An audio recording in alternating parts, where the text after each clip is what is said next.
Cette année, nous avons franchi des étapes cruciales ensemble. Malgré la violence des attaques, TVL a résisté à la censure bancaire orchestrée par la Macronie et en guise de réponse, nous avons atteint le 1 million d'abonnés. Mais avec son label médiatique, Emmanuel Macron espère maintenant verrouiller l'information pour tuer toute forme de contre-pouvoir d'ici 2027. Il veut tuer les médias indépendants qui échappent à son contrôle.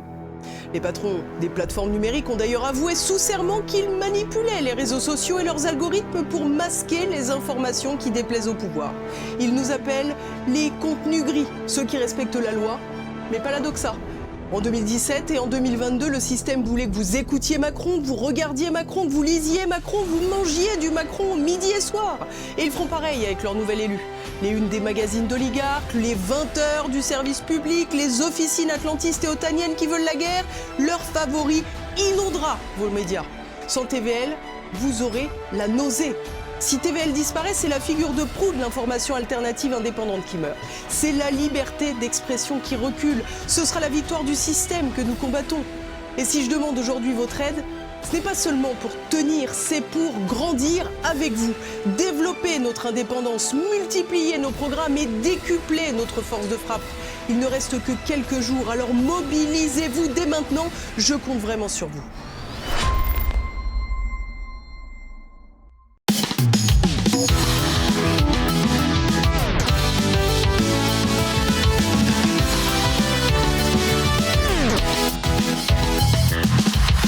Bonjour, nouvelle émission de Tête à Clash, 4 invités, 2 sujets. On commence par les invités. Monsieur Benassar, Cyril de son prénom, bonjour. Bonjour. Et je vois que vous avez amené votre livre. Oui. Hein, ce roman de Renaud Camus dit qu'il est un excellent roman, enlevé, vif, drôle et sexy. Ok, le mec ne manque pas de culot, il fait la promotion de son propre bouquin. Et qui la fera Et sexy, parce qu'il y a vraiment du sexe dedans. Hein. Oui, il y a beaucoup de sexe. Il y a du sexe dedans. Les gens qui sont effarouchés par le sexe peuvent ne pas le lire. C'est pas pour les prudes. Que les autres se jettent dessus. Exactement. Très bien, merci. Monsieur Dali. Bonjour. Bonjour. Monsieur Pasco, bonjour. Bonsoir. Ah oui, bonsoir.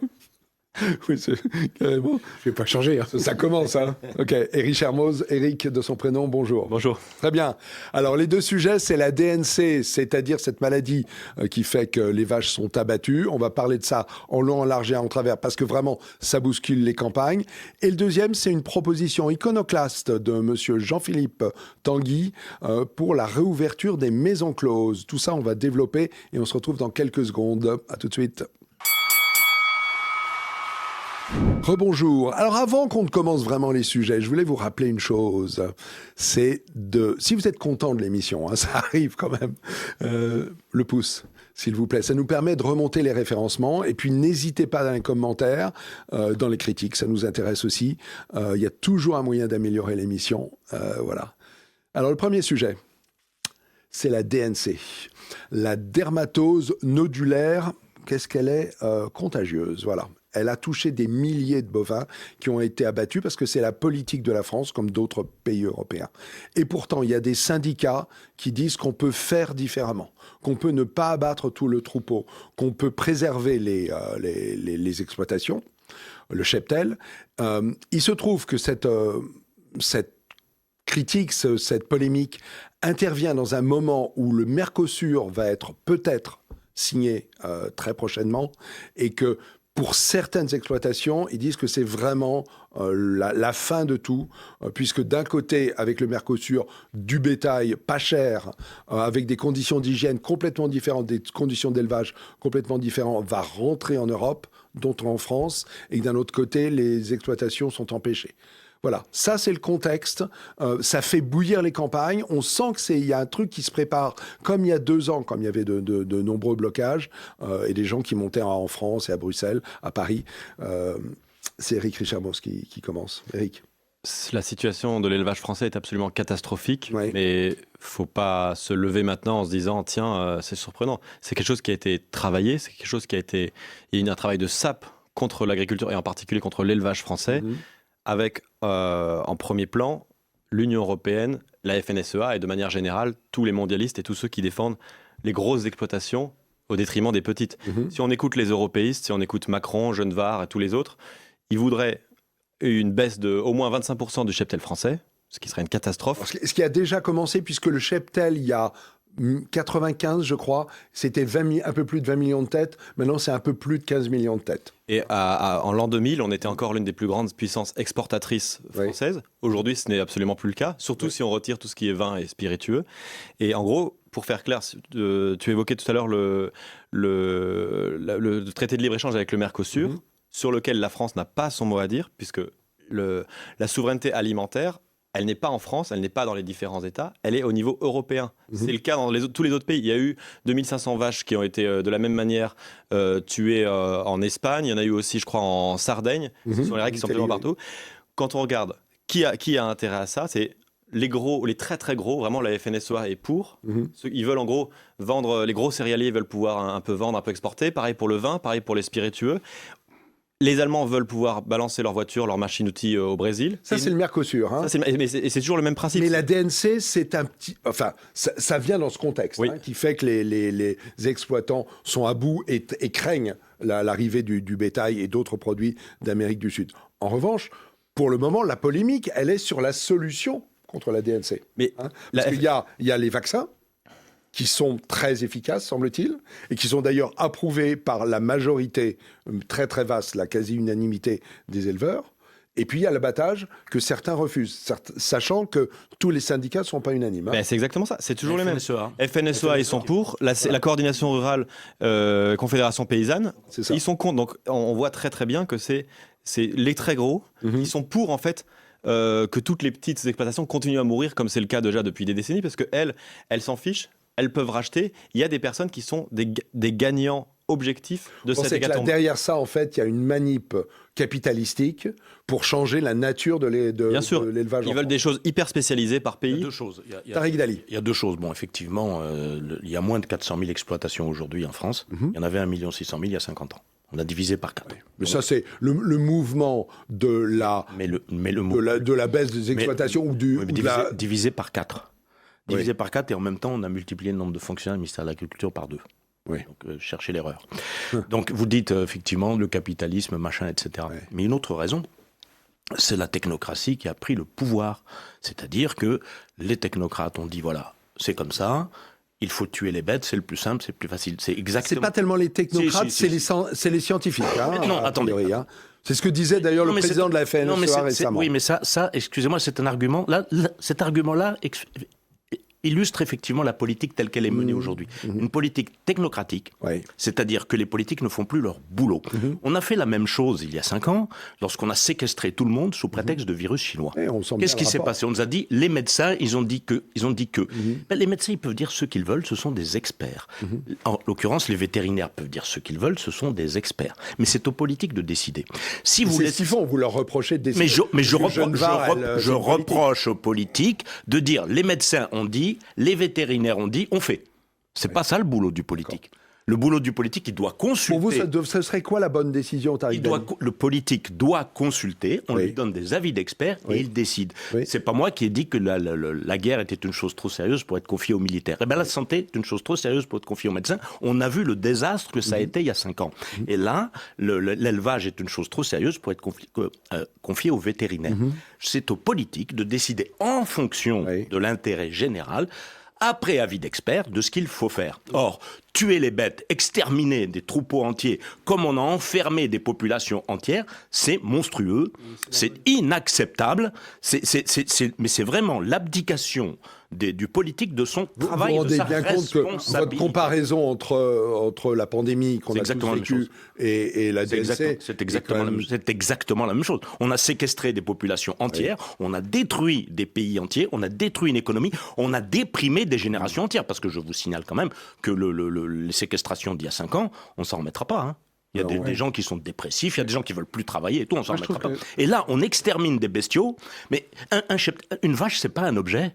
Une vache, c'est pas un objet. Une vache, il faut l'élever, il faut la sélectionner. Mais pardon, si c'est les experts vétérinaires disent que c'est le moyen de contenir la maladie. Mais comme les médecins ont dit que le moyen de contenir le Covid, c'était d'enfermer tout le monde. Eh bien, il ne faut pas écouter. Non, si vous écoutez les avocats, vous allez libérer tout le monde. Si vous écoutez les policiers, vous allez enfermer tout le monde. C'est comme ça la politique? Non, la politique doit faire des arbitrages en fonction de l'intérêt général. Non, mais vous reprochez à la politique de ne pas faire son boulot. De faire son boulot, mais pas faire le boulot dans votre sens. De ne pas faire son boulot, de ne pas être capable d'arbitrer devant les experts.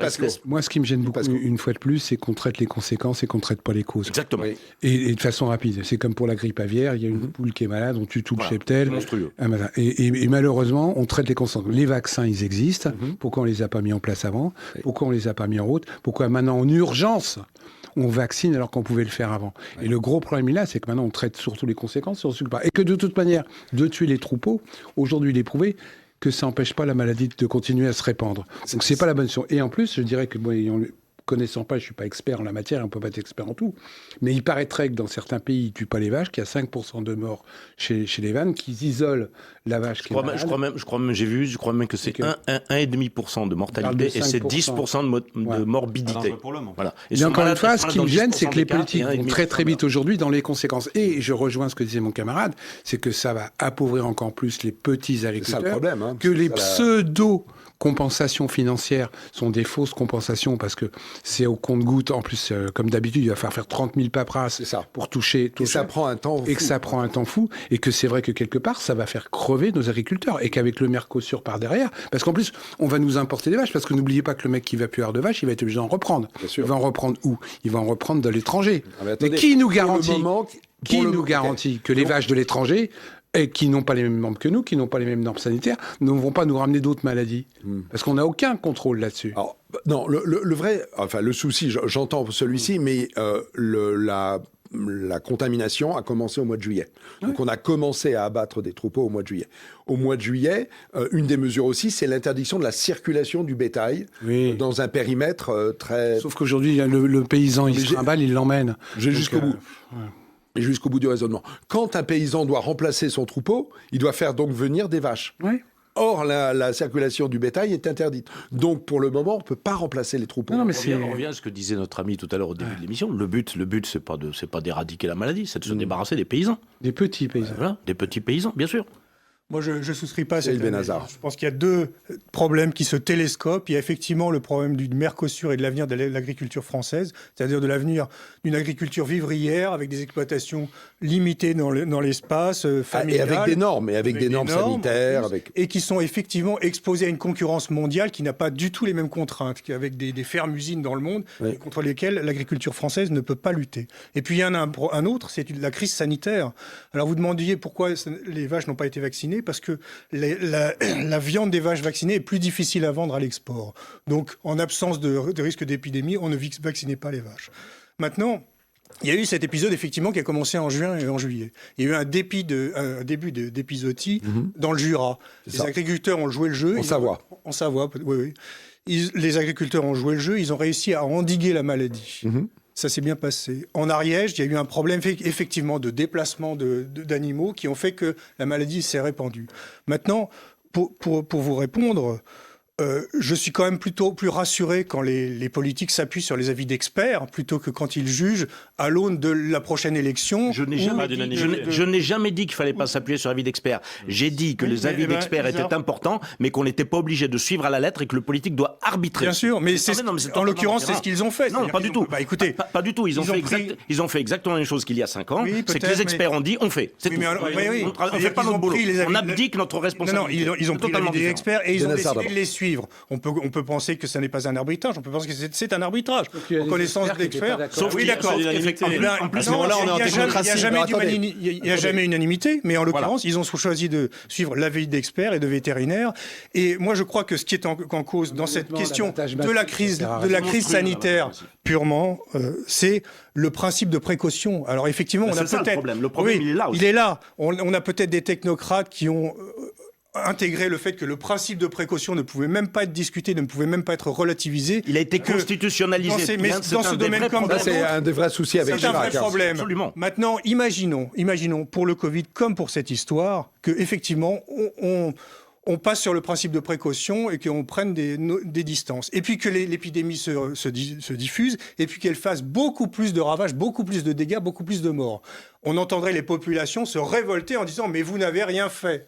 Donc les politiques, écoutez, non, c'est pas les agriculteurs, c'est tout le monde, et tout est comme ça. Pourquoi est-ce que les syndicats agricoles, qui ne sont pas les syndicats des extrêmement gros, qui veulent vendre au Brésil, qui veulent vendre à l'Argentine, pourquoi est-ce que la coordination rurale et la Confédération paysanne sont contre ces abattages? Ils sont à deux bords et qui sont de deux bords politiques très opposés. Effectivement, la CR est parfois présentée comme étant très à droite. Je suis d'accord, parce que l'abattage... Est-ce qu'ils veulent détruire leur instrument de travail? Non. Ils sont pas idiots. Oui, non, mais ils considèrent... C'est juste qu'ils ont des intérêts économiques différents de la FNSEA. Oui, et les intérêts de la FNSEA sont contraires à l'agriculture française en général et à nous en tant que consommateurs, parce qu'on n'a pas envie de manger des trucs dégueulasses issus du Brésil. Attendez, la FNSEA ne représente pas que les gros agriculteurs. Elle a aussi des petits. C'est un système qui est quasi mafieux, la FNSEA.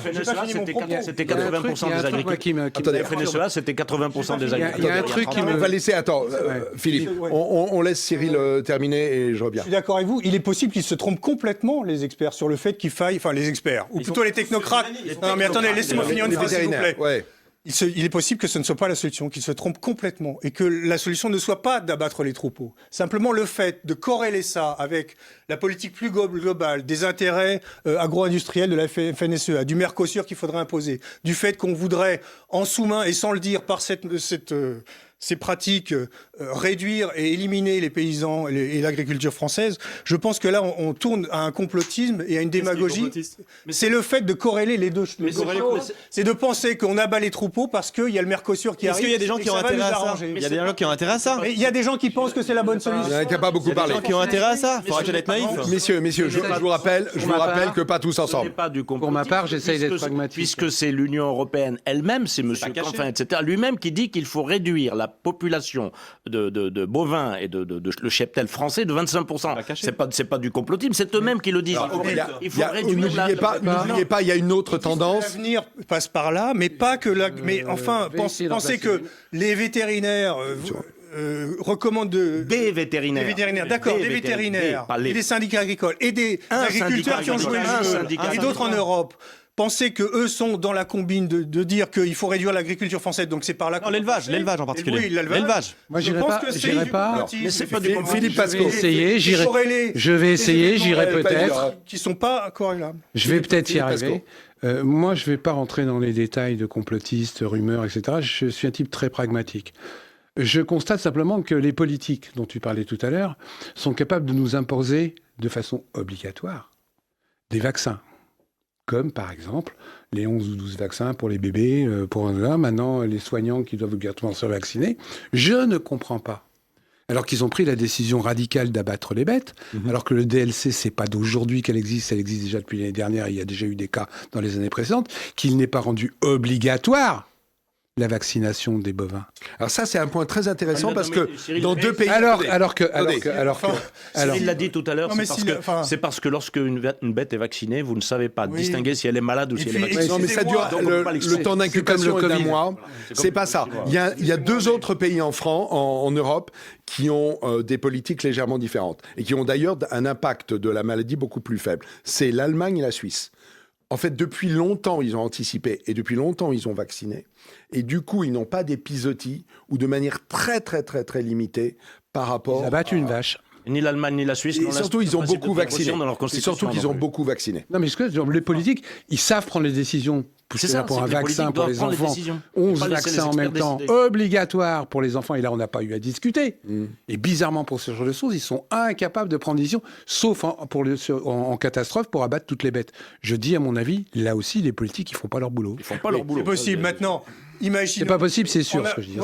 C'est factuel. Oui, d'accord, c'est factuel. Le problème actuellement, c'est la vaccination de tout le bétail, parce que quand on est donc sur une population de 15 millions de têtes. S'il va falloir tous les vacciner, c'est un travail titanesque qui d'ailleurs requiert un nombre de vétérinaires que l'on n'a pas. Je me rappelle d'une ministre qui avait quand même commandé 94 millions de vaccins à un moment donné. Très juste, donc, qui ont été bénés en partie. Je disais, moi qui est un ancien politique, quand on veut, on peut. Oui. D'accord ? Ces gens-là ne veulent pas, ils ne le font pas. Ils prennent les décisions en catastrophe, en n'importe quoi, en urgence. Mais est-ce qu'on n'est pas un petit peu aussi à la limite des finances de la France, quoi ? Alors, je voudrais juste Parce terminer. qu'on rembourse très mal par tête les troupeaux abattus. On met beaucoup de temps à les... Garantis que ça coûte Deuxième beaucoup point. plus cher de rembourser une vache tuée que de vacciner. Ouais. Hein, ça coûte beaucoup plus cher. mais bien Dernier petit point intéressant, c'est que moi j'ai du mal à comprendre les politiques aussi de ce côté-là, parce que tu disais tout à l'heure, oui, mais quand les vaches sont vaccinées, on ne peut pas les emmener à l'export, etc. Bah, ok, mais dans ces cas-là, C'est toi, moins vendable. Oui, mais c'est d'accord, pas que ça ne se vendait encore pas. une fois, là C'était aussi, moins vendable, si les vendable politiques- moins cher. Si les Vendable moins politiques cher. avaient un petit peu plus Bien de sûr, coronesse changer les en règles. France, je dis bien de Oui. coronesse pour rester poli, moi il y a ce que j'appelle la loi de ce que j'ai bien mettre en place, c'est la loi de la réciprocité. Mhm. Tu veux pas prendre mes vaches parce que soi-disant tu vois, ben moi je prends pas les tiennes. Mhm. Et ça on est incapable de le faire. Oui, C'est-à-dire que nous, en l'espèce, on est exportateur de vaches. On en vend particulièrement à l'Italie. et on en prend de On n'importe n'achète où. pas d'Italie. Hein. Mais on en prend de n'importe où. Là aussi, je ne vais pas rentrer dans les détails, mais vous savez ce que c'est que les changements d'étiquette, le changement de pays quand ça commence à transiter. Ça, c'est les Donc, arnaques. Nous, on en prend de partout. On en prend de partout et on laisse faire. Et la réciprocité n'est qu'à sens unique. Donc les Français, les politiques français n'ont pas de coronesse. Tu veux pas prendre mes vaches ? Je prends pas les tiennes. Et ben ça, on le fait Alors pas. ça, là, en fait, on est d'une certaine manière en train de basculer sur le sujet du Mercosur, avec le fait que le Mercosur va permettre l'entrée de produits qui n'ont pas les mêmes normes. Et qui n'ont pas la même qualité et qui risquent de nous apporter des maladies. Alors, je ne sais pas d'où vous Moi, je le sortez ça, sais. mais peut-être. J'ai des exemples. D'accord. J'ai des exemples des araignées qui sont arrivées dans des bananes, des moustiques qui sont arrivés dans des bateaux, des rats qui sont arrivés. Donc, quand on commence à importer ce genre de choses avec pas les mêmes contrôles de normes et de qualité que nous, c'est sûr qu'on aura des maladies derrière. L'Amérique latine, c'est avec des troupeaux gigantesques, C'est des ça. trucs hyper spécialisés, qui bouffent du soja OGM à plus savoir quoi en faire.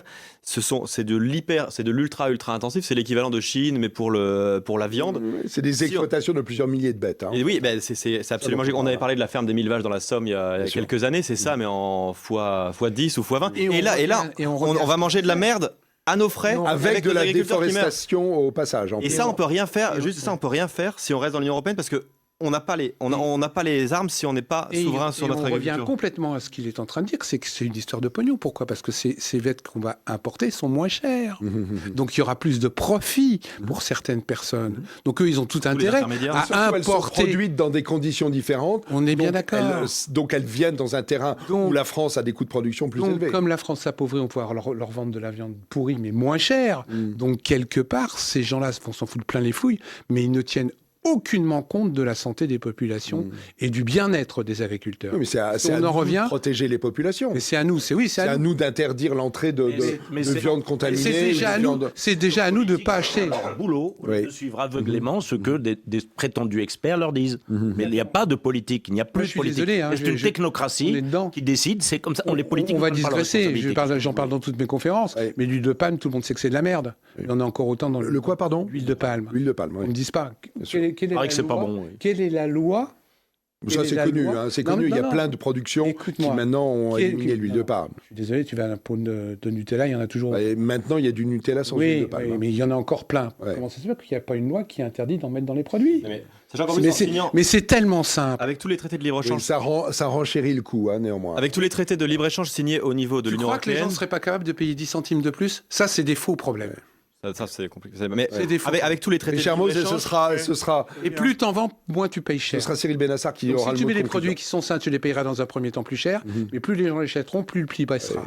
Donc il faut arrêter, économie c'est des faux problèmes. Chermoz, un petit le mot et Mercosur, ensuite, c'est le Cyril. traité de libre-échange qui concerne particulièrement l'élevage, mais surtout les traités de libre-échange agricole. On est de plus en plus sous la menace de, lorsqu'on veut mettre des règles plus protectrices pour nos consommateurs, de se faire attaquer dans des tribunaux d'arbitrage privés avec des firmes internationales étrangères qui nous attaquent parce qu'on a voulu protéger nos consommateurs en interdisant de nourrir telle bête avec les OGM, en interdisant tel taux d'huile de palme ou ceci, cela. Et ce que vous dites sur l'arbitrage, c'est quoi, finalement? C'est que... C'est un tribunal d'arbitrage Oui, international ça, je sans les États. connais, c'est très intéressant parce que c'est une Non, c'est pas manière de... intéressant, C'est une manière de régler les conflits sans passer par la justice. C'est une manière sans d'aller pas- plus vite. Sans passer par les lois Par les d'État. tribunaux. Oui, Non, c'est pas pareil. c'est un vrai sujet qu'on Quand on pourra reste dans aborder une l'Union autre fois. européenne, on peut rien faire. Et les personnes qui disent qu'il faut bouger tout en restant dans l'Union européenne, ils sont soit bêtes, soit menteurs, soit naïfs, soit un peu détroits. Mais là, ils ne pourront absolument rien faire. De rester dans l'Union européenne en se faisant respecter. Hein. Non,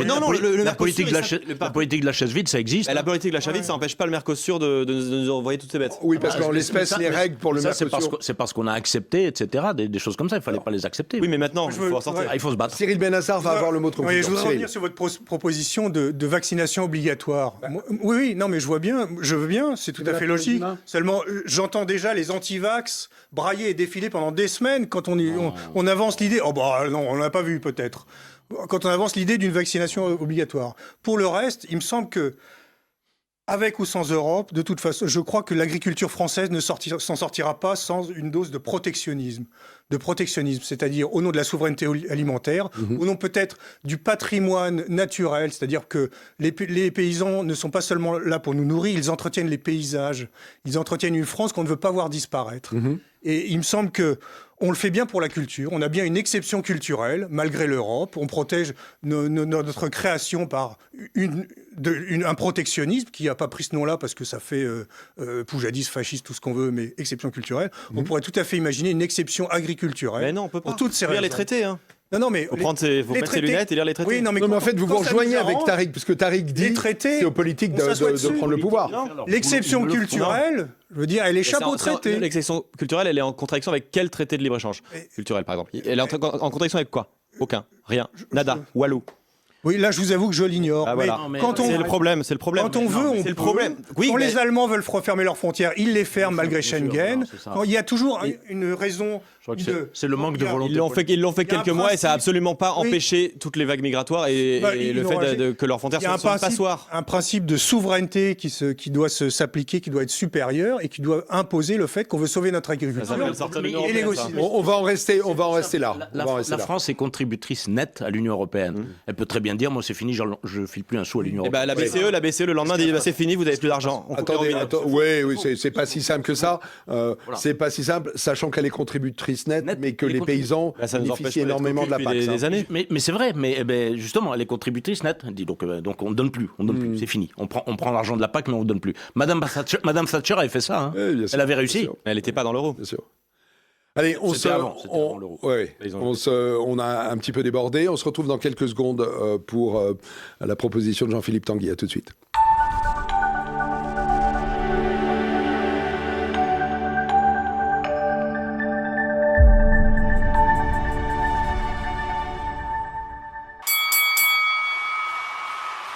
Allez, sujet numéro 2, Jean-Philippe Tanguy, qui est donc député du Rassemblement national pour la Somme, fait une proposition qui est vraiment iconoclaste. C'est la réouverture des maisons closes, alors qu'il propose d'appeler autrement, sous forme coopérative, autogérée. Et cette proposition a le mérite, c'est de disrupter la vie politique en France, parce que à gauche, énormément de gens s'y opposent, et puis d'autres, par exemple les syndicats de prostituées, qui se situent très nettement à gauche, disent, mais très bonne proposition, sauf qu'on ne veut pas se commettre parce qu'elle est proposée par le Rassemblement national. Et à droite, il y a un certain nombre de gens, dont M. Juvin, dont j'ai oublié le prénom, qui approuvent cette proposition, qu'il aurait même faite il y a quelque temps avant Tanguy. Donc, cette question est une question de société. Ma question, c'est est-ce qu'elle tombe au bon moment? Est-ce que vous la jugez utile? Est-ce que pour vous, c'est un gadget? J'en ai un peu parlé avec Pasco, mais je voudrais entendre Cyril Bennassar sur ce sujet. Cyril. Moi, je trouve que c'est une très bonne chose déjà qu'on sorte de l'hypocrisie, parce que celles qui s'appellent elles-mêmes les travailleuses du sexe le disent depuis longtemps. Oui. La loi est absurde. La loi réprime non pas la prostitution, mais le recours à la prostitution. C'est-à-dire qu'une loi de 2016 encadre le travail des prostituées et les protège, mais si vous avez recours à une prostituée, vous risquez une amende de 1 500 € et de 3 750 € en cas de récidive. Donc ça, c'est totalement absurde. Et moi, je trouve ça très encourageant et très rassurant qu'une telle proposition vienne du Rassemblement national, parce que pour moi, le Rassemblement national, c'est la promesse du retour à l'ordre avec la garantie que ça ne sera pas accompagné du retour à l'ordre moral. Et je trouve ça très bien qu'on s'engage sur ces questions en disant de quel droit un État va-t-il légiférer sur le commerce qui s'organise entre deux adultes consentants? De quel droit? On se le demande. Je veux dire, de quel droit est-ce qu'on va juger la sexualité des autres? Parce que c'est totalement là, on est dans le puritanisme et dans l'ordre moral. Jean-Philippe Tanguy, il explique, je reviens vers vous, il explique une chose, que sa proposition vient de son volontariat qu'il a fait avec le bus un bus qui... c'est peut-être le bus des femmes, je ne sais plus bien comment il s'appelait, mais qui était dans le bois de Boulogne et qu'il a mis en contact avec de nombreuses prostituées et il a pu constater leur situation, leur vie et les risques qu'elles vivaient. Parce qu'en fait, ce qu'il dit, c'était une manière de protéger contre les agressions. Et d'ailleurs, il ne parle pas tellement de santé publique, hein. Il en parle un petit peu, c'est incident, mais globalement, l'idée, c'est d'autonomiser les gens. Et donc, c'est aussi pour ça qu'il parle de maisons de passe autogérées. Oui. Hein. Donc, il y a un côté aussi très à gauche, d'une certaine manière. Hein. Oui, enfin, très à gauche, sauf que la gauche est devenue, avec le wokisme, extrêmement puritaine. C'est en ça que c'est... si on considère que la gauche commence à Aurore Berger et puis se termine à Mathilde Panot, elles vont toutes hurler, les féministes, là-dessus. C'est exactement ce qui se passe. Non, sur le divisé. Il y a entre les abolitionnistes... Oui. Dans les milieux féministes, et y compris dans les personnes qui défendent ce qu'on appelle aujourd'hui les travailleuses du sexe, les travailleurs et travailleuses du sexe, il y a les mouvements qui sont pour ce genre de choses, mais il y a aussi ceux qui sont abolitionnistes en considérant que le fait de se prostituer est quelque chose d'avilissant, etc., et qu'il faudrait aller vers une abolition totale. Et il y a ceux qui disent en fait que c'est un job comme un autre, presque. Il y en a d'autres. Donc la gauche n'est pas un bloc monolithique et il peut y avoir des personnes. D'ailleurs, la droite non plus sur ces sujets-là. Et en fait, c'est quelque chose qui est extrêmement divisé. C'est un sujet de société qui divise beaucoup, comme beaucoup de sujets qu'on appelle sociétaux, d'éthique, etc. Et quelle est votre position, vous, cher Mose ? Moi, je pense que sur ce sujet, pour être tout à fait honnête, j'ai pas une position définitive sur tout cela. Ce que je sais en tout cas, et ce dont je suis convaincu, c'est que ce genre de sujet, c'est pas le moment d'en parler. C'est quelque chose qui permet d'éviter de parler du rôle du RN depuis au moins la dissolution et même avant, dans le fait de permettre aux macronistes de pouvoir continuer à appliquer leurs mesures. Donc avec ce sujet-là, on parle de Jean-Philippe Tanguy pour cette mesure qui peut être intéressante à traiter, mais on ne parle pas de toute leur complicité avec les macronistes, alors que depuis des mois et des mois, on commençait à voir de plus en plus qu'ils étaient la béquille du macronisme. Mais sur ce sujet-là, je pense que comme sur beaucoup d'autres sujets, il faut pouvoir avoir des référendums d'initiative citoyenne. C'est quoi le bon moment pour faire ce genre de proposition ? Il faut mettre un RIC, il faut mettre un référendum d'initiative citoyenne avec un certain nombre de signatures, ça c'est à discuter. Et si la société, parce que des personnes se sont activées pour faire signer un papier disant qu'ils veulent qu'il y ait un débat sur ça, et bien là on en fait un débat citoyen qui est au-delà des partis et des appareils politiques historiques. Et là il peut y avoir un débat et c'est comme ça qu'on doit essayer. Bon, moi, ni droite ni gauche. Tariq Dali. Je le trouve vachement sérieux. Moi, je vais convoquer l'inoubliable Michel Audiard dans le cave sur au bif. Parfait. Quand ils rouvriront, il sera trop tard. Tu ne trouveras plus ni un homme ni une femme capable de tenir convenablement une tôle. C'est toute une école, ça. Tu auras du bobinard standard, mais les manières seront perdues. Non, mais... Qui dit ça ? C'est Ginette Leclerc dans le cave sur au bif. D'accord. Puisque c'est la femme elle était tenancière avant. Bien sûr. Et lorsque Gabin revient à Paris après 15 ans d'absence, il dit au tenancier, il dit « Oh, je croyais que j'ai vu les tôles avaient fermé, mais je ne croyais pas que ça t'avait touché. » Ça, c'est Marthe Richard. Hein. Ça, c'est Marthe Richard, 1946. 1946, c'est ça. Mais qu'est-ce que vous en pensez ? Parce que je veux bien que vous échappiez en citant Audiard. Mais notre ami a dit, est-ce que c'est le moment d'en parler franchement, je suis pas... j'ai pas forcément d'avis là-dessus. Non, mais alors c'est con, moi, Oui, mais vous êtes gêné ou... Non, pas du tout. Pas du tout. Maintenant, je peux vous répondre. En tant que libéral, je suis contre les interdictions. Donc, s'il y a des prostituées qui veulent aller dans un bordel, qu'elles y aillent. Maintenant, le truc, c'est que c'est une idée qui vient de la gauche. Parce que, voilà. C'est la droite. Non, Tanguy de droite, moi j'attends de voir. Ah bah attends. Enfin bon, Tanguy est au RN, mais le RN lui-même dit qu'il n'est pas de droite, moi. Enfin bref, peu importe. Mais si c'est un moyen, un fantasme là. C'est encore un moyen de faire des bordels institutionnalisés et tout pour fliquer, surveiller et tout. Moi, je suis pas pour. Voilà. Ouais, non, mais donc j'en sais rien. Franchement, je m'en fous. Vous préférez la situation actuelle où en fait les prostituées sont livrées à elles-mêmes puisque elles ont le droit de faire leur métier, mais les clients n'ont pas le droit d'y avoir recours. Je vais être un peu plus sérieux. Il y a quand même quelque chose qui est important, c'est que d'après les statistiques, etc., c'est que 80% des prostituées aujourd'hui sont étrangères et qu'elles sont tenues en main par des réseaux. C'est ça le problème. Le problème, il est là. Bon. Voilà. C'est ce qu'il y a derrière la proposition de Jean-Philippe Tanguy. Voilà. Donc si ça permet aux prostituées d'être indépendantes, d'exercer en libéral, moi je veux bien. Je suis pas contre. Voilà. Maintenant. Vous rêvez, les Alors, Philippe Pasco. C'est exactement. J'y crois pas. Voilà. Face aux rêveurs. J'aime bien le petit Tanguy, mais c'est un gadget, son truc en plus, et ça ne sert à pas grand-chose. Parce qu'il faut savoir qu'aujourd'hui, la prostitution, elle n'est pas là. Elle n'est pas dans les maisons closes. Aujourd'hui, la prostitution... Non, mais elle n'y est pas parce qu'il n'y a pas de... non, mais faut arrêter. Elle est sur Internet, elle est sur les réseaux sociaux. Et c'est pas parce que tu vas ouvrir des maisons closes participative, autogéré, ce qui permettra un petit peu de récupérer des impôts au passage. C'est ça. D'officialiser aussi une profession avec des cotisations, avec la sécu, avec un médecin. C'est pas pour ça que tu vas endiguer les Chinoises qui arpentent certaines rues de Paris pour faire de la prostitution. Mais c'est pas pour ça. Elles sont pas sur Internet. Mais oui, mais c'est pas pour ça que tu vas empêcher les gosses de 14 ans aujourd'hui de monter leur propre réseau de prostitution sur Internet. Tu l'empêcheras pas. Donc c'est un joli gadget. Pourquoi pas, on parle de lui, on évite de parler d'autre chose, et puis basta. Mais très honnêtement, c'est pas un sujet. Pour moi, c'est pas un sujet. Ça n'endiguera pas la prostitution. Okay. Et surtout, là où il faudrait lutter, c'est la prostitution des ados. Aujourd'hui, il y a un phénomène complètement fou. Des gosses de 14 ans commencent à faire des photos, à faire des shootings, des selfies sur Internet. Et ça, comment tu l'arrêtes? Parce que ça, on n'en parle pas. Parce que le réel problème, il est là. Le dévoiement de nos gamins. La circulation des... Mais c'est pas le début d'une solution mais c'est pas une solution. C'est un gadget plus. Ça existe déjà, les maisons closes, aujourd'hui. Ils sont pas officiels, mais il y en a déjà. Vous venez de dire deux choses. Vous avez dit que ça n'existait pas, et là vous nous révélez que ça n'existe pas de manière clandestine. Oui. Ça existe de manière grandie. Sur rue, mais des bordels. Mais des trucs, des salons de massage entre guillemets, voilà, etc.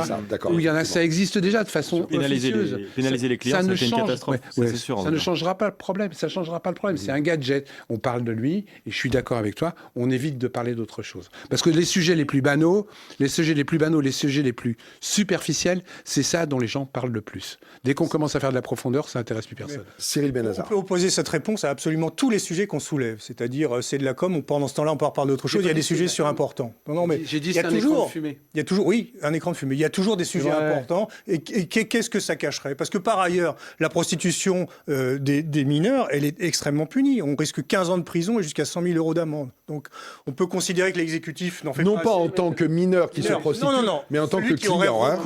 Je te parle des proxénètes, mais il n'y a plus de proxénètes sur les gamines de 14 ans. Ils font ça eux-mêmes. Oui, peut-être. Non, mais je veux dire qu'il y a des lois qui sont extrêmement répressives sur la question. Donc on peut peut-être considérer que l'exécutif ne met pas assez le paquet dessus, qu'on n'agit pas assez, mais il y a déjà la loi là-dessus. Et le fait qu'on permette à des prostituées d'ouvrir des maisons closes, je ne vois pas en quoi ça cache quoi que ce soit, ou ça empêche quoi que ce soit, ça fait diversion de quoi que ce soit. On va s'occuper des conséquences et pas des causes. Mais les conséquences de quoi? Ça existe déjà, en fait. Ces maisons closes existent déjà en Allemagne, dans certaines régions en Espagne. Je ne sais pas si elles sont autogérées, mais globalement, elles sont contrôlées. Alors c'est pas le bobinard dont parle. Non, mais c'est ça, c'est un moyen de contrôler, de leur faire payer les impôts, la sécu, machin, etc. Oui, on peut dire ça. Oui, voilà. Enfin, pourquoi moi, pas? Je trouve que quand même payer des impôts. Mais est-ce que ça va exterminer les macros? Est-ce que ça va arrêter la prostitution des mineurs? Normalement, Philippe Pasco, vous êtes remonté comme une pendule. On est à la veille de Noël, vous devriez être festif. Et là, vous avez la tête dans le main. J'ai l'impression que vous faites la gueule. Qu'est-ce qui se passe? Il se passe rien. Bon, je trouve ça marrant que ce soit le RN qui fasse ça, mais je trouve que là, il y a beaucoup de discussions superficielles là-dessus, et c'est pas des sujets qui sont... je vois pas ce que vous trouvez de marrant que ce soit le RN qui sorte. Et pourquoi c'est superficiel? C'est le sujet qui est superficiel? Parce qu'il y a des sujets plus importants, le déficit, la guerre, je sais quoi. Il y a l'inflation, il y a ce qui chômage, ce qui est en train de se voter partout. Il y a la loi sur le PS, il y a l'usine qui vient de fermer, qu'ils n'ont pas voulu acheter. Oui, Brandt, vous voulez dire. Mais il y a 100... J'en ai plein. Tiens, j'en ai une infernale qui est... La désindustrialisation. L'Union européenne, je ne le mettrai pas dans mon coup de gueule, qui va voter une loi pour qu'on dise que quand il y a un pesticide... Quand il y a un pesticide qui est autorisé, on ne peut plus le retirer, même si on s'aperçoit qu'il est cancérigène pour les gens. Je veux dire, moi, je deviens fou avec ces lois-là. Je deviens fou. Et ça, c'est des sujets mais profonds. Il y a pas qui vont obérer la vie pendant 25 ans, 30 ans. Alors qu'ils rouvrent des maisons closes ou qu'ils les ouvrent pas. Vous allez vous rejoindre sur votre opposition, très honnêtement, à l'Europe. Mais sur qu'est-ce qui fait que des personnes se prostituent? Il y a des personnes qui le font par choix. C'est une paupérisation de la population. Mais il y a toute une partie des personnes qui sont prostituées, qui le sont plus ou moins de force au sein de réseaux, Oui. ça c'est une réalité, ou alors qu'ils le sont parce que la situation économique du pays est catastrophique. Donc peut-être qu'il y a quelques pourcents de personnes qui le font par choix, mais la situation économique, ou même pour les personnes mineures, l'aide sociale à l'enfance, les personnes qui sont les enfants, les adolescents ou adolescents qui sont dans les foyers, qui sont mis à faire le tapin par quelqu'un d'autre qui est aussi un mineur dans cette même structure. Si on veut empêcher ça pour les mineurs et pour les mineurs orphelins ou en situation familiale désastreuse, là, il faut mettre des moyens sur l'aide sociale à l'enfance. Très bien. Merci de rester dans vos positions. C'était très intéressant S'il comme y a des débat. bordels, tant mieux. Ok. Très bien. Donc, vous venez de rentrer dans le camp de Jean-Philippe Tanguy. Oh, Oui. Vraiment, c'est hors sujet pour moi. Ok, allez, merci beaucoup. On se retrouve dans quelques secondes pour les coups de gueule et les coups de cœur. À tout de suite. Retrouvez et achetez les livres des invités de TVL dans la boutique de votre chaîne sur tvl.fr.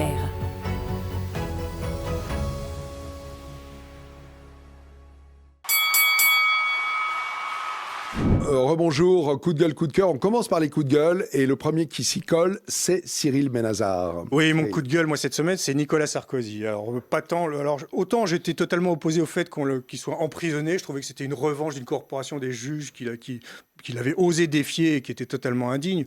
Autant l'accueil qu'il a reçu à sa sortie de prison et quand il a dédicacé son livre, on a des images, on a l'impression qu'il est accueilli comme le Messie. Je trouve ça consternant. Je trouve ça consternant aussi que Sarkozy apparaisse aujourd'hui comme le parrain de la droite, alors qu'en réalité, il est le fossoyeur de la droite molle. C'est à partir de lui que les scores de l'UMP puis du LR se sont effondrés, parce qu'il a fait croire aux électeurs qu'il pourrait faire du Le Pen sans que... permettre aux bourgeois trouillards de voter pour des mesures dures sur l'immigration et sur l'insécurité, en fait, il n'a rien fait. Il a laissé le pays beaucoup plus envahi, islamisé et tiers-mondisé que quand il l'a trouvé. Et malgré ça, il reste comme le parrain de la droite. C'est absolument hallucinant. Et le deuxième aspect, c'est toujours Sarkozy. Quand il nous déclare aujourd'hui que ça n'est pas l'islam qui est conquérant, c'est nous qui ne savons pas y résister. Mais enfin, à qui le dit-il ? C'est lui qui était... Oui, il n'a pas le tort, mais c'est lui qui était aux affaires. C'est lui qui a renoncé à la double peine, c'est-à-dire à renvoyer chez eux les délinquants étrangers à l'issue de leur peine. Donc, il nous fait le coup de beaucoup de présidents qui, quand ils sont aux affaires, ne font rien. Et dès qu'ils en sortent, nous disent, comme Hollande, qu'il va y avoir des partitions, comme Mitterrand, que le réveil de l'islam, ça va être une catastrophe, et comme Sarkozy, qui dit qu'on se laisse faire sur l'immigration. Il aurait bien fait d'agir plutôt que venir, après la bataille, nous donner la leçon. Alors, écoutez, je crois que je n'ai jamais vu ça. Vous venez de vous arrêter sur la fin de la minute 30 que vous aviez. Parfait. C'est exceptionnel. Je sais que vous ne l'avez pas regardé. Je ne vous dirais pas que je l'ai fait exprès parce que je m'en tire. Oui, non, mais vous avez une horloge interne. Ok, Tariq Dali, votre coup de gueule. Coup de gueule. L'Union européenne, comme d'habitude, le monstre totalitaire. Voilà donc qu'après avoir détruit sciemment une industrie automobile européenne, qui produira cette année grosso modo 15 millions de voitures, après pratiquement 10 millions de moins qu'il y a 20 ans. Ces gens-là nous annoncent benoîtement que finalement les constructeurs ne seront pas tenus de ne faire que de la bagnole électrique en 2035. Vous parlez de 2035, hein, c'est ça, ouais. Mais qu'à la marge, on pourra toujours fabriquer de vraies bagnoles à essence. Alors attention, à condition que l'acier soit recyclé, etc. Bref, encore une usine à gaz à laquelle personne ne comprendra rien, mais c'est fait pour ça. L'Union européenne ne veut pas imposer la voiture électrique, elle veut supprimer la voiture tout court, comme elle voulait supprimer le nucléaire, et comme on en a largement parlé, elle veut tuer l'agriculture. Il faut bien comprendre que nous sommes vraiment revenus à la grande époque soviétique. Alexandre Solzhenitsyn nous avait prévenu dès 1978 à Harvard. L'Union soviétique claironnait que si son système ne marchait pas, c'est parce qu'il n'y avait pas assez de communisme. L'Union européenne nous dit toujours que c'est parce qu'il n'y a pas assez d'Europe, demandait à Macron et consorts. Peu importe que ça ne marche pas, pourvu que ça entre dans l'idéologie de la décroissance et de la destruction de notre civilisation. Elle le dit d'ailleurs de moins en moins, parce qu'elle cache de moins en moins son dessein, et qu'en réalité, ça marche. L'asservissement des peuples, décidé à Bruxelles, ça marche. Dans l'Union européenne, ça c'est pas nouveau, c'est la règle depuis Maastricht en 1992, la France veut être l'élève modèle. L'Allemagne, l'Italie, la Pologne se sont un petit peu battus quand même pour obtenir ce modeste assouplissement sur l'interdiction des voitures, contre l'avis de l'Espagne socialiste qui ne rêve que de raviver la guerre civile de 1936, et de Macron. Macron qui lui se fout comme d'une guigne que la production automobile française soit revenue, tenez-vous bien, au niveau de 1963. Et c'est le même qui va se gargariser de réindustrialisation. Ok, merci beaucoup. J'ai bien aimé ce petit papier. J'ai pas débordé ? Légèrement, mais ça va. On tient le délai. Philippe Pasco. Moi, coup de gueule contre le Sénat déjà. Vous en avez plein des coups de gueule. Ouais, ça me gonfle. Vous avez 1 minute 30 comme les autres. Le Sénat qui a fait voter, j'espère que ça passera par l'Assemblée, dans l'article 71 de la loi, la suppression d'une subvention à l'INC qui va avoir pour conséquence... Qu'est-ce que c'est l'INC? C'est l'Institut national de la consommation, qui va avoir pour conséquence inéluctable de supprimer le magazine 60 millions de consommateurs, qui est encore un des rares magazines qui nous informe de ce qui est bon et de ce qui n'est pas bon, pour une subvention d'1,8 million, entre guillemets, par an, alors qu'on verse du pognon partout à des journaux qui n'en ont pas forcément besoin. Je suis foudrage qu'ils aient fait voter ça au Sénat. Ils ont voté un deuxième truc sur la non-obligation du Nutri-Score en France. C'est-à-dire que le Nutri-Score, c'est bien ou c'est pas bien. Ils ont refusé que ça devienne obligatoire sur les produits.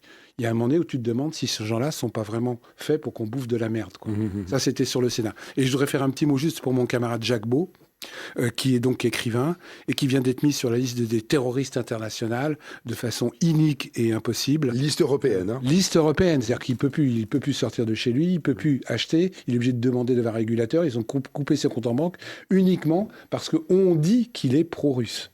Je rappelle quand même que Jacques Beau était un colonel d'état-major, c'est un ex-membre des renseignements secrets suisses, chef des opérations de maintien de la paix aux Nations Unies.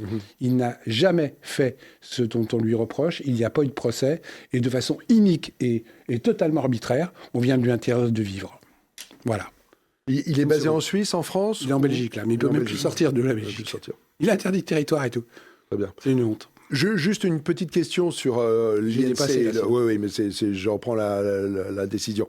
60 millions de consommateurs, c'est une décision du Sénat, mais elle doit être validée par l'Assemblée nationale. Oui, mais comme à l'Assemblée nationale, ils sont aussi cons qu'au Sénat, ils risquent de ne pas le voir et de le voter. Donc il y a un moment donné, comment on peut voter ce genre de truc? Comment on peut voter 60 millions de consommateurs, il n'y a pas de subvention. Ils sont tenus. Et ça nous permet à nous, citoyens, d'être à peu près informés sur ce qu'on bouffe et sur ce qu'on achète. De manière indépendante. De manière indépendante. Et il le supprime. Panel de consommateurs. Alors qu'à côté de ça, il file un pognon fou. Ça dit, à côté de ça, il file des subventions à l'UFC Que Choisir qu'à son propre canard.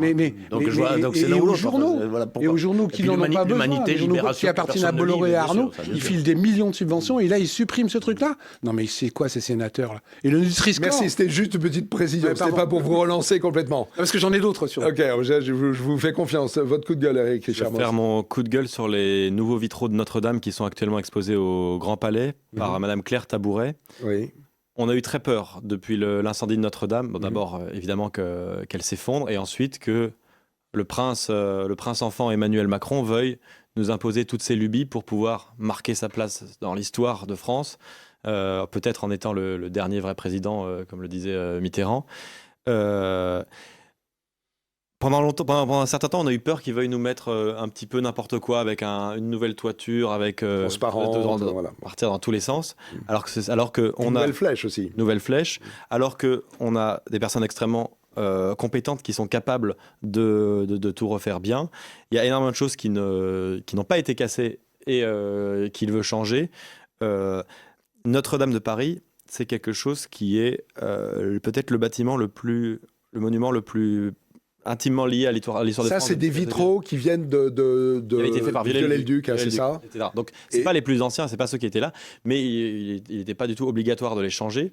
Et surtout, il n'y a pas eu de... C'est la cathédrale, c'est l'église de la France, même pour les personnes qui ne sont pas aussi bien de la France chrétienne que de la France de la Libération avec le général de Gaulle, le Te Deum, etc.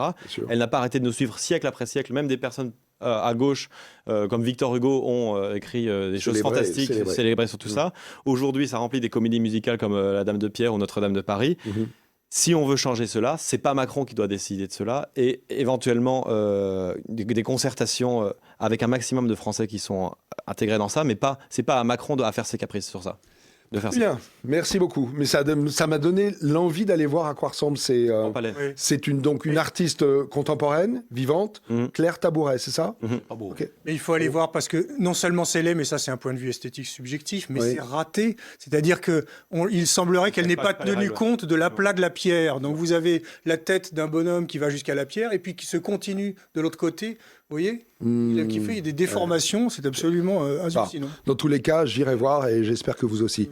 Alors maintenant, on va passer à vos coups de cœur. Mon coup de cœur, moi, c'est la publicité pour Intermarché, ce film d'animation qui représente un loup. C'est présenté un loup végétarien, un loup qui devient végétarien. Oui, c'était un peu comme un conte pour enfants, l'idée d'un loup qui, pour se faire accepter par les animaux de la forêt, parce qu'il n'a pas d'amis, tout le monde le fuit, tout le monde a peur, renonce à manger de la viande et puis se met à cuisiner des navets et des carottes. Alors, je vous avouerai que ça a failli être un coup de gueule, cette histoire, parce que on peut voir, oui, exactement, le verre à moitié plein ou à moitié vide. À moitié plein, on peut voir une ode à l'assimilation, finalement. Ce que vous avez de dangereux et d'inacceptable pour une société, il faut le laisser derrière vous si vous voulez vous faire intégrer, assimiler.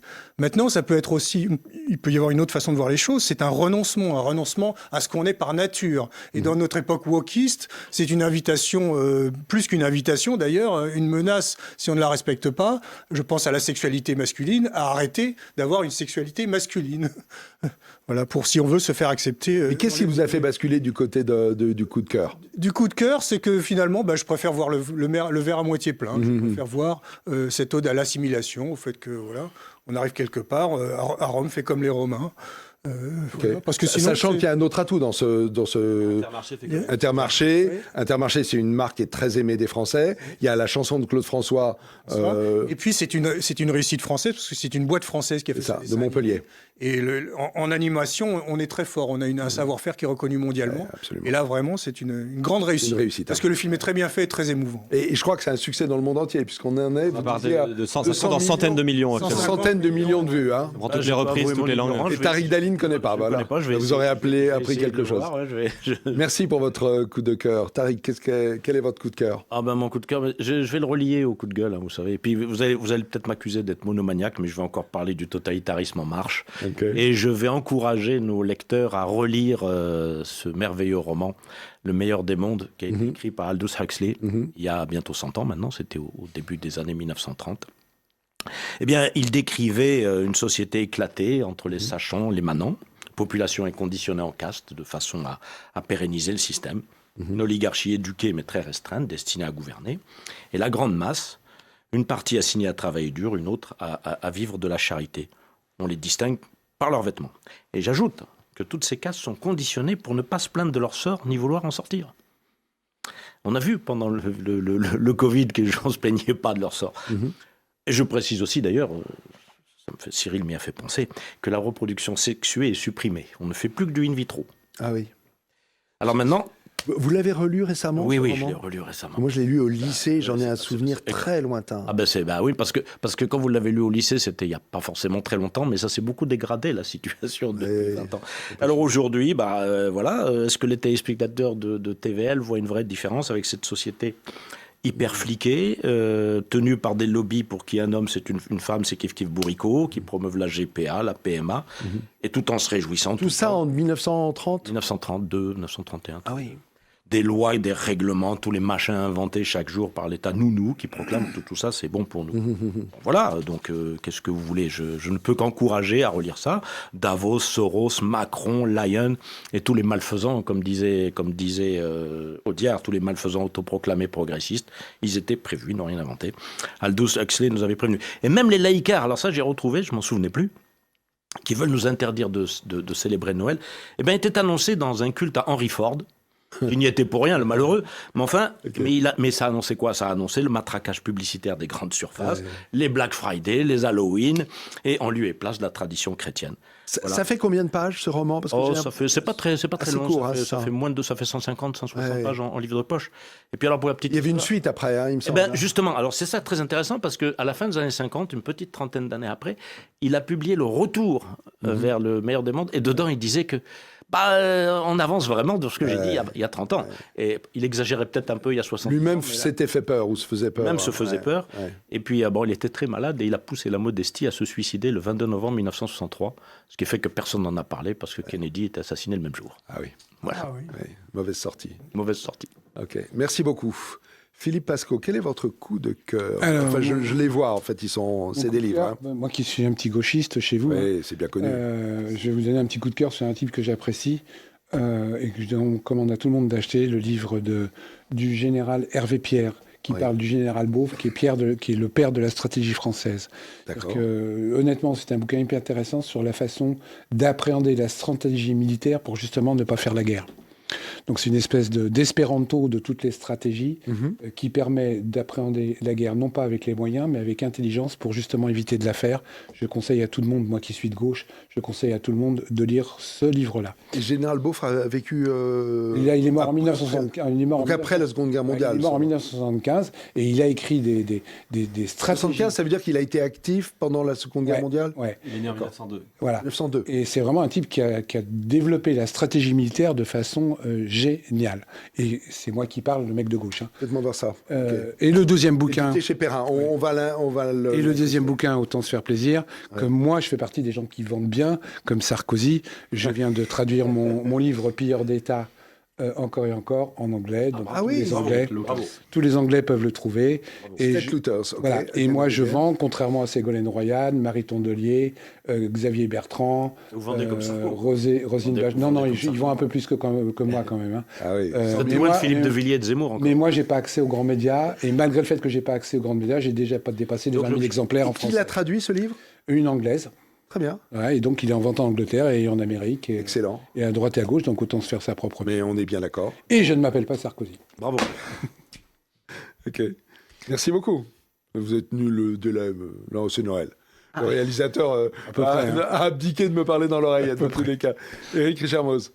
Mon coup de cœur, c'est pour ces gendarmes mobiles qui, face aux agriculteurs, quand on leur demandait d'appliquer des ordres absolument honteux, dans ce contexte de crise agricole, ont fait le choix d'enlever leur casque en signe de protestation par rapport aux ordres qui leur étaient faits. Souvent, les personnes qui ont tendance à défendre de manière inconditionnellement la police sont aussi ceux qui défendent de manière inconditionnellement l'agriculture. Là, quand on voit la situation, c'est absolument un déchirement pour énormément de personnes et il faut pouvoir dire sans trembler, en assumant parfaitement, que faire la différence entre les ordres qui sont donnés par les préfets, qui sont donnés par le ministre de l'Intérieur, qui sont donnés par la Macronie, des policiers, des gendarmes, des différentes forces de l'ordre. Et trop souvent, j'entends des personnes dire non, faut pas critiquer la police par défaut. Ils ont toujours raison parce qu'il faut suivre les ordres, faut suivre la hiérarchie, etc.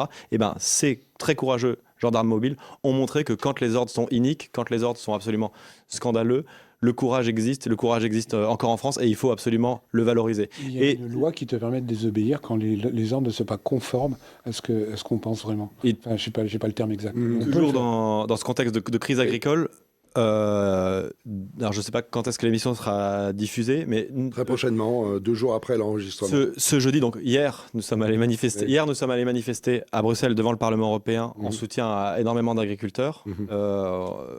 Les patriotes, on vient en masse à cette manifestation-là. Il ne faut pas cesser la mobilisation. Il faut mettre la pression, parce que en plus de mettre la pression au niveau politique pour que les choses changent, il est aussi indispensable que nos éleveurs, nos agriculteurs se rendent compte que on pense à eux, on les soutient et on les laisse pas crever comme ça en silence. Merci beaucoup. Merci. Eh bien, j'allais conclure en vous souhaitant de bonnes fêtes, mais en fait, je voudrais vous faire un petit coup de cœur qui m'est personnel. J'ai lu, pendant les quelques jours de vacances que j'ai pris, un livre que j'ai trouvé formidable de Olivier Norek, qui s'appelle « Les guerriers de l'hiver » et qui raconte la résistance héroïque et très efficace du peuple finlandais contre l'armée stalinienne dans les années 1940-41. Hiver 39-40. Hiver 39-40, vous voyez, j'avais déjà oublié ce détail. Et qui raconte cette résistance et qui suit 4 copains, dont un qui va devenir un tireur d'élite, alors que c'est un petit paysan qui sait juste très très bien tirer et qui va réussir, en tant que sniper, à descendre des dizaines et des dizaines de snipers et qui va survivre à la guerre. Je vous dis que ça, si vous avez 2-3 heures de temps devant vous, achetez ce livre, c'est une merveille.